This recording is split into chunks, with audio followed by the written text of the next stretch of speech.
Welcome to Eagles, Globes, and Anchors, the strategically minded podcast of the Marine Corps War College, covering the intersection of strategy, security, and warfare. Welcome to Eagles, Globes, and Anchors, the strategically minded podcast of Marine Corps University. Today we're discussing the new Naval Education Strategy. My guest today is Mr. John Kroger. Mr. Kroger is Chief Learning Officer for the Navy and the first individual to hold that position. Mr. Kroger served as an enlisted Marine for 3 years before going on to complete his undergrad and master's degrees at Yale and law degree at Harvard, bucking every stereotype you have ever heard about Marines and crayons. After school, he served with the Justice Department as a prosecutor and as the Attorney General of the state of Oregon. Before transitioning to the position of Chief Learning Officer, Mr. Kroger served as the president of Reed College. Mr. Kroger, thanks so much for coming on the show. Thank you so much. Glad to be here. Before we start our discussion, tell us a little bit about your background. How did a former enlisted Marine transition to become the president of a college and now the individual in charge of naval education? Well, I took this job for two reasons. One is that I believe 100% that in an era of great power competition, it's really important that the Navy and Marine Corps emphasize education and the intellectual development of our force. And I was really honored to be asked to be part of that effort. The other real big motivation for me is a debt I feel I owed because of the way the Marine Corps supported my own education when I was young. So I enlisted in the Marines when I was 17 and served in the 1st Recon Battalion out at Camp Pendleton. And throughout my time in the Marines, the Marine Corps was incredibly supportive of the idea that I should go to college, that I should pursue my education. And when it came time to go to college, I was admitted to Yale, and my freshman year was going to start 3 weeks before my enlistment was over. And rather than making me finish my enlistment and wait for 11 months and then go to college, the Marine Corps actually cut me orders sending me to college. They said, put on civilian clothes, go to college, and when the time comes, discharge yourself from the Marine Corps. And I've always thought that was an amazing thing. It was a remarkable support for my education. And so when I was asked to do this, I thought if I could pay that forward by helping other Marines and sailors advance their educations, that would be a really rewarding thing to do.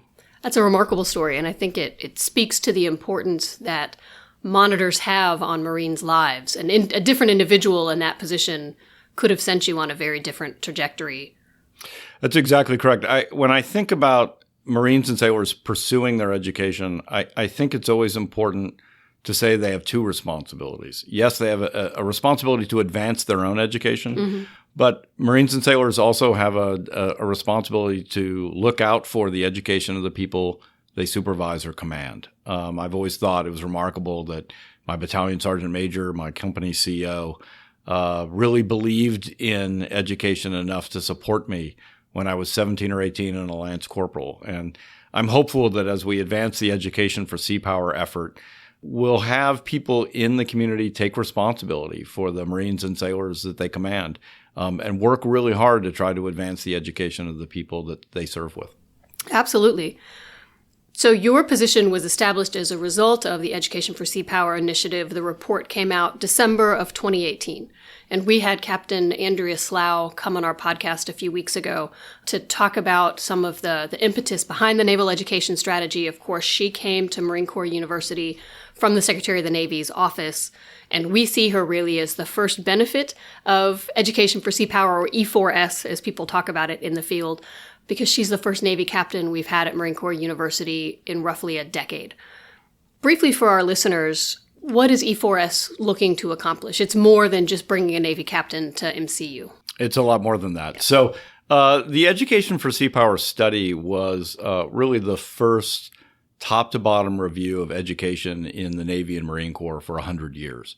And the conclusion that was reached was that in an era where a lot of our economic and technological advantage that we've had over potential adversaries has dwindled, our real great potential advantage over our adversaries is our intellectual capabilities. And we need to invest in that. We need to develop our force and its intellectual and analytic capabilities to be capable of reaching our full potential as a fighting machine. For me, the E4S study is 100% on target. And so our goal is really to try to educate at a deeper level our entire force throughout their career. So that's going to mean different things for different sailors and Marines. For the enlisted force, it means a brand new community college to help our enlisted sailors and Marines get an associate's degree, most of them in technical fields that are badly needed in terms of capabilities for our military forces, but will also help them later in life if they decide to leave the service. And for our officers, it's a process of continuous education. And it's going to be somewhat different in terms of its application on the Navy and Marine Corps side. It's an integrated vision, but there's going to be different changes to the educational system for the Navy and for the Marines. Mm-hmm. So this idea of intellectual overmatch, it's frankly one of the motivations for us to start this podcast, is we have 100,000 students across all of our MCU programs on any given year, officer, enlisted, resident, distance. But there are a lot of people on any given year who don't get to come to school and don't get to invest, particularly not full-time, in their intellectual development. And so this is one of our small ways to help. If you're interested in things related to PME or the Marine Corps or naval strategy, generally broadly defined naval history, you can come every other week and spend 30 minutes and listen to a podcast while you're driving or running or doing whatever it is. So it's encouraging to see that it's not just this one little pocket that we're trying to advance here at MCU, but a much larger, broader initiative. Well, I would say that's the general idea that underlays the entire Education for Seapower effort. We have hundreds of thousands of people spread all across the globe. We can't get all of them to a classroom in a traditional brick and mortar sense. So how can we take more education out to the fleet? And so the Naval Community College for the enlisted force is going to be 100% online. And we're also working toward new programs for officers, both online and so-called limited residence programs that will bring people to campus for a short period of time and allow them to pursue their graduate education, their professional military education, without leaving their current duty station. So you were here at MCU this morning to roll out the Naval Education Strategy for us, and it houses some of these initiatives, Naval Community College, and then the mid-career warfighting curriculum for officers. As we move forward with implementation of Naval Education Strategy, are those the two key highlights? What do you see as the real takeaways for our listeners to know about? I would say there's three main goals of Education for Seapower. One is that we educate our entire force. So I think we have key areas where we have not done enough. We have not done enough to educate our civilian Department of Navy staff, who are remarkably important in IT and financial management, in logistics. We have not done enough to educate our enlisted force. And as the warfighting space becomes more technical in nature, greater intellectual capability, taking full advantage of the intellectual potential of our enlisted force is hugely important. And then for officers, we often have had education that's periodic rather than continuous. And so the goal is to really provide a range of educational options so that officers are virtually constantly pursuing graduate professional military education throughout their career. So educating the entire force, a main effort. Making sure that our personnel systems incentivize and reward education is another major area. And here, the Navy and Marine Corps are quite different. The two radically different promotion systems, different fitness and evaluation systems. So the changes will be different for the two forces. Probably more profound changes on the Navy side. Right now, the Navy's evaluation system for officers does not evaluate the extent to which they've pursued their education. And frankly, there are many people in the Navy who feel that time out to pursue a graduate degree is a negative in terms of one's career prospects, not a positive. So we're going to be making changes to the personnel system to remedy that. When the education strategy comes out later this week, you'll see a whole section devoted to talent management, to the idea that we need to align career paths and education. And the last thing is we need to make sure that we've got a world-class naval university system, the collection of the 5 institutions, including Marine Corps University, that provide education to our sailors and Marines. In some ways, you'll see more investment in things like wargaming. You're also going to see development of new curriculums at many of the institutions. What do you see as some of the greatest impediments to change? It's hardest to change when you're really good. That's the honest answer, right? Organizations that are incentivized to change are usually ones that are at risk of failure. And the challenge for the Navy and Marine Corps is we're the dominant naval forces in the world, and that's unquestioned. And so for some people, I think it's hard to get your brain around the idea that we need to change because we're already really good, right? Sometimes when I'm speaking, often, particularly retired officers will say, what is the problem you're trying to solve? Aren't we already really good? And the answer is that we've been the dominant naval force since, probably 1943. If we want to stay that way, we're going to have to invest in our people. The reality is that America's economic advantages over our near peers like China have really dwindled. And, the reason that matters is that historically military power and economic power have been very closely linked. And so if you think about 1990, when the United States had an overwhelming economic advantage over everyone else in the world, it was easier for us to maintain our military predominance. If you're talking about a world where the Chinese economy is just as vibrant as ours, just as productive as ours, if you believe in that link between the economy and military force, then that should worry you. It means that we can't rest on our laurels, that we need to make sure that we're performing at 100% of our potential. And I really see that as what the goal of Education for Sea Power is. How do you take really smart people and provide them with the education that will get them at their fullest potential? So fast forward 5 years, what concretely would you like to see look different? So very concretely, I would love to see a naval community college that has 40,000 sailors and Marines enrolled, pursuing associate's degrees in fields like data analytics, computer science, cyber warfare, engineering, management, and that those students were both advancing to an associate's degree, but also getting certificates from industry as they go along. That will give us a much deeper capability in a lot of the technical areas we need to run a 21st century force. I would like to see a major increase in the number of officers pursuing their education through our military educational institutions. So one of the things I did when I came in is really develop the first statistical analysis of our educational system. And particularly on the Navy side of the house, we really need to get more officers into graduate education. And finally, I'd love to see our educational system focus even more clearly on direct warfighting challenges. And that probably means a greater degree of our education occurring in a classified space, so we can talk more forthrightly about our own capabilities, our own vulnerabilities, and the capabilities of our adversaries. So you had mentioned the Naval Community College a couple of times already, and to my mind, this is potentially the largest change to come out of Education for Sea Power or the Naval Education Strategy. What can you tell our listeners about where we are in terms of standing up the NCC, the hiring of a president and provost? What is the pathway look like to get the program accredited? The first cohort is anticipated to come in January of next year.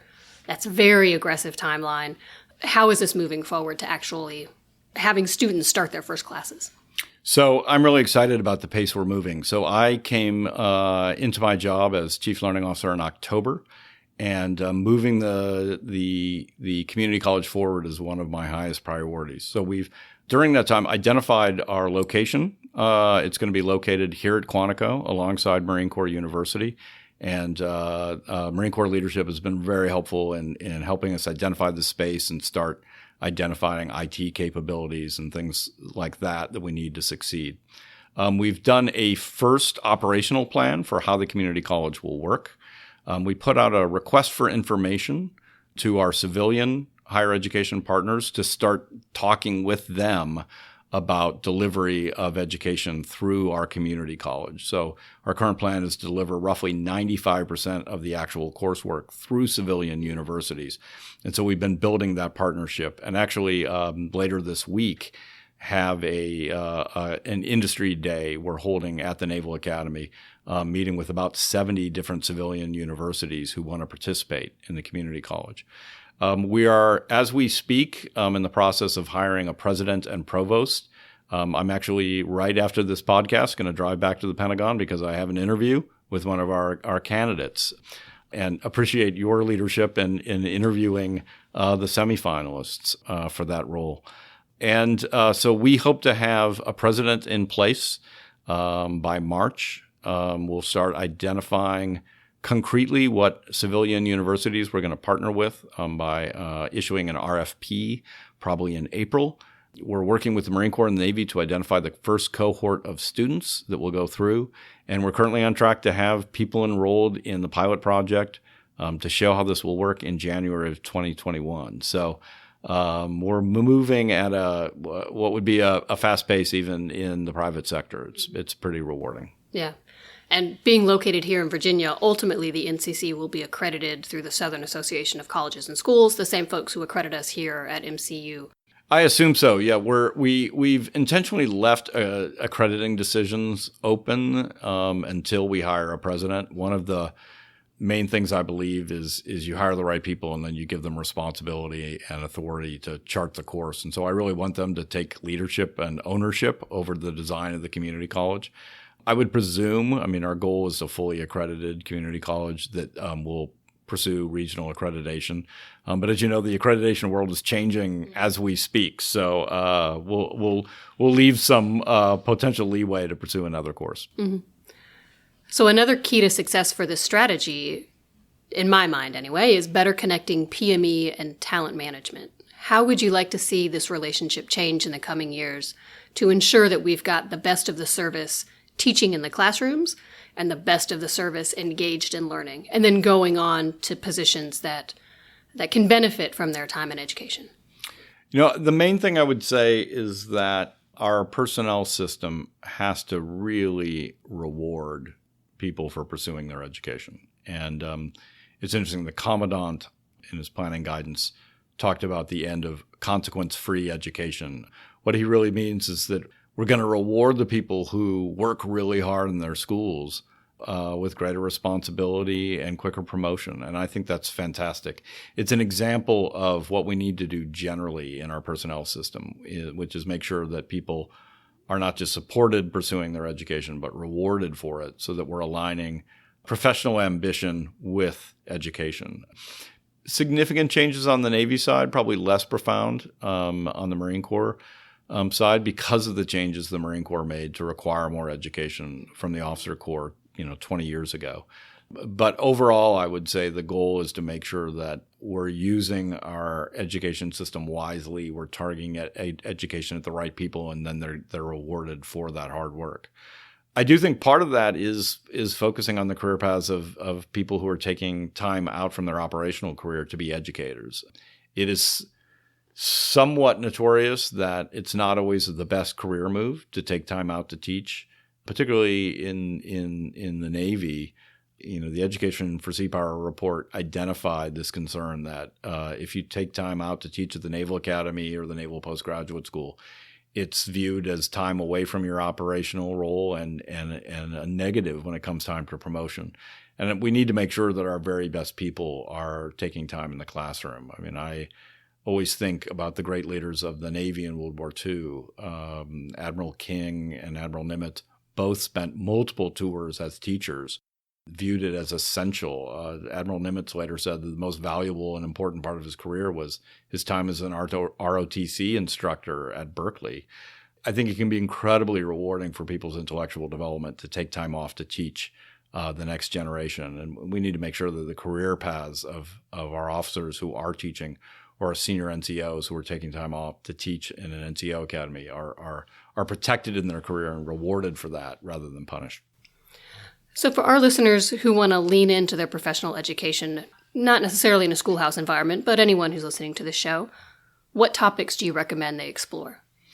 So one thing that I'm really excited about, we're creating a brand new curriculum called the Mid-Career Officers Curriculum. It'll be available to Navy and Marine Corps officers.